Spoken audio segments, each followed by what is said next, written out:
آگ نے احترام کیا، پانی نے احترام کیا، تو اگر احترام نہیں کرے گا تو فاروق کی شان میں کمی نہیں آنے والی۔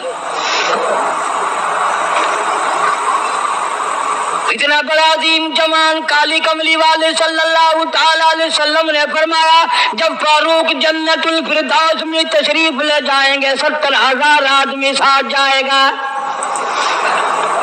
نہ جانے کون خوش قسمت لوگ ہوں گے جو فاروق اعظم رضی اللہ تعالیٰ عنہ کے جھنڈے کے نیچے ہو کر جنت میں جائیں گے۔ اتنا اللہ والا جوان، اتنے خوف والا جوان، میں ایک بات عرض کروں گا، اندازہ لگا لینا، تیری بات کا لحاظ کاؤنسلر کرے گا، تیرا لحاظ چیئرمین کرے گا، تیرا لحاظ تھانے دار کرے گا، تیرا لحاظ کوئی معمولی افسر کرے گا، تیرا لحاظ کوئی دنیا دار کرے گا، تیرا رشتہ دار تیرا لحاظ کرے گا، تیرا یار تیرا لحاظ کرے گا۔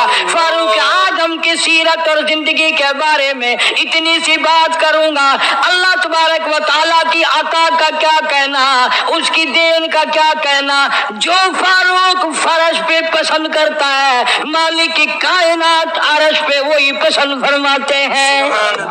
سبحان اللہ، بے شک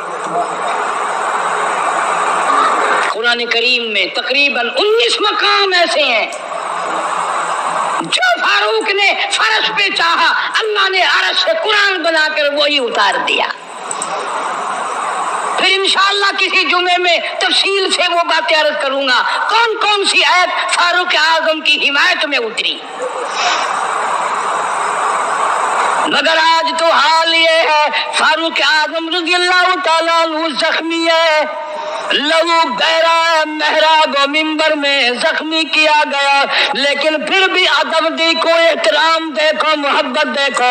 فاروق اعظم نے اپنے بیٹی کو بلایا اور بلا کر کے فرمایا جا عائشہ صدیقہ رضی اللہ تعالیٰ عنہا کو جا کر میرا سلام پہنچا اور جا کر عرض کر دے گنبد خضرا میں تو نے جو اپنے لیے قبر کی جگہ رکھی ہوئی ہے، آج فاروق اعظم بھیک مانگتا ہے، خیرات مانگتا ہے، قبر کے لیے جگہ مانگتا ہے تاکہ نبی پاک صلی اللہ تعالی علیہ وسلم کے قدموں میں آرام کر لوں۔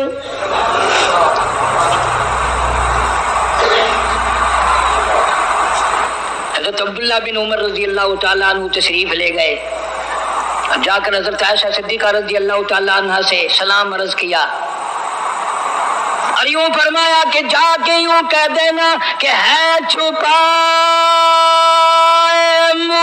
کفن میں آج عمر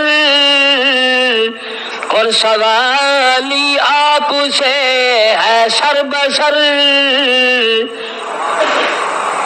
فاروق اعظم دنیا سے جا رہا ہے، فاروق اعظم کے آخری سانس ہے، فاروق اعظم جیسا جوان دنیا سے جانے کے لیے تیار ہے، آپ کا حجرہ ہے، آپ کی یہ جگہ ہے، آپ نے اپنی قبر کے لیے جگہ رکھی ہوئی ہے، اللہ کے نام پہ فاروق اعظم قبر کے لیے جگہ مانگتے ہیں۔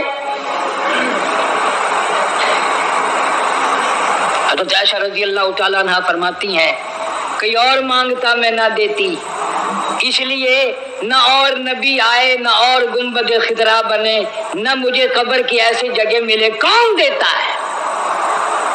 خدا کی قسم اما عائشہ صدیقہ رضی اللہ تعالیٰ عنہ نے وہ صدقہ کیا دنیا کی تاریخ کو شرمندہ کر دیا۔ اسے معلوم ہے کہ مجھے قبر کی جگہ باہر ملے گی، اپنے خامن اور اپنے ابا ابو بکر سے دور ملے گی، لیکن یوں فرمایا عبداللہ مانگنے والا وہ جوان ہے، جواب دیتے ہوئے شرم آتی ہے، مجھے معلوم ہے کہ فاروق وہ جوان ہے جس کو میرے محبوب نے جھولیاں پھیلا پھیلا کر مانگ مانگ کے لیا تھا، اس لیے جواب نہیں دے سکتی، کیا میں نے اجازت دے دی؟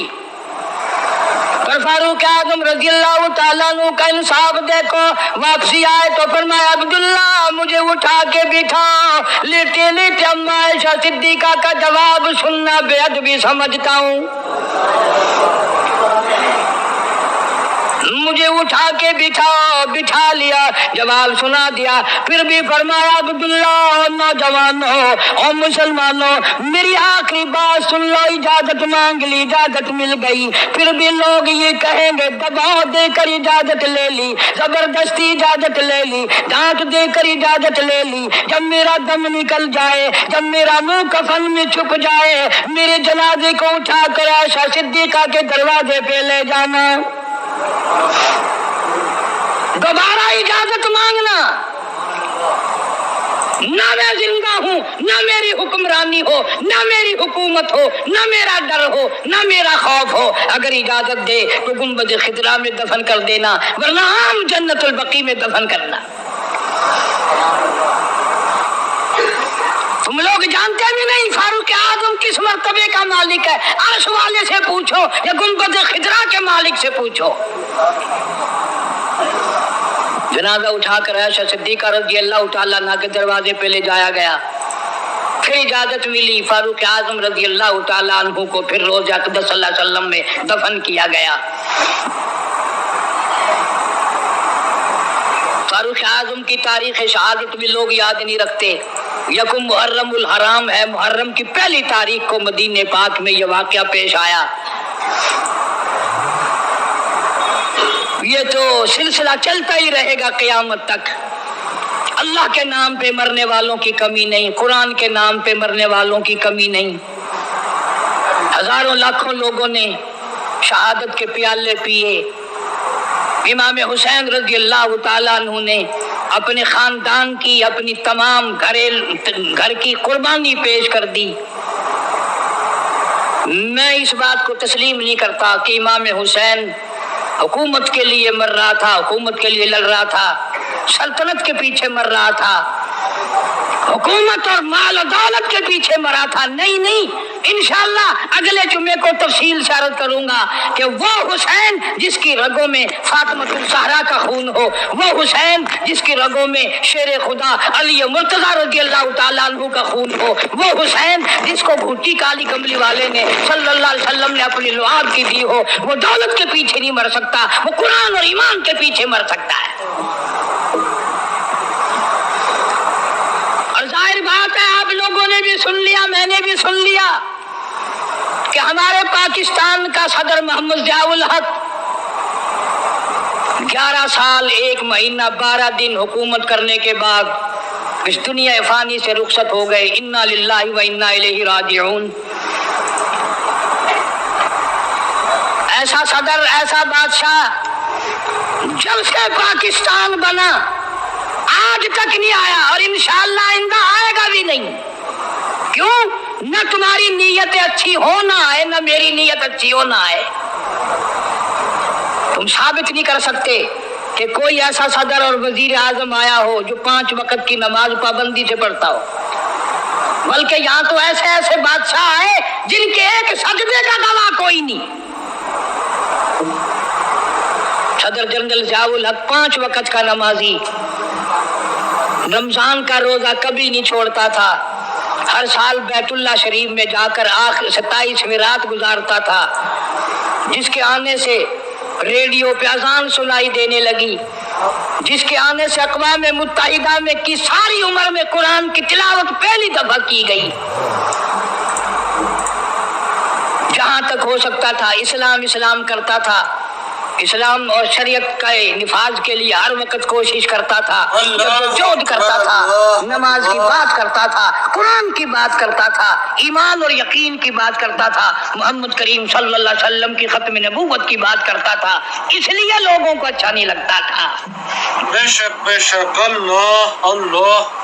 آج وہ ہم میں سے اس دنیا سے چلے گئے، ان کے ساتھ اور بے شمار لوگ چلے گئے، اللہ سبحانہ و تعالی ان سب کی مغفرت فرمائے، اللہ جوار رحمت میں جگہ عطا فرمائے اور سارے پاکستان کی حفاظت فرمائے۔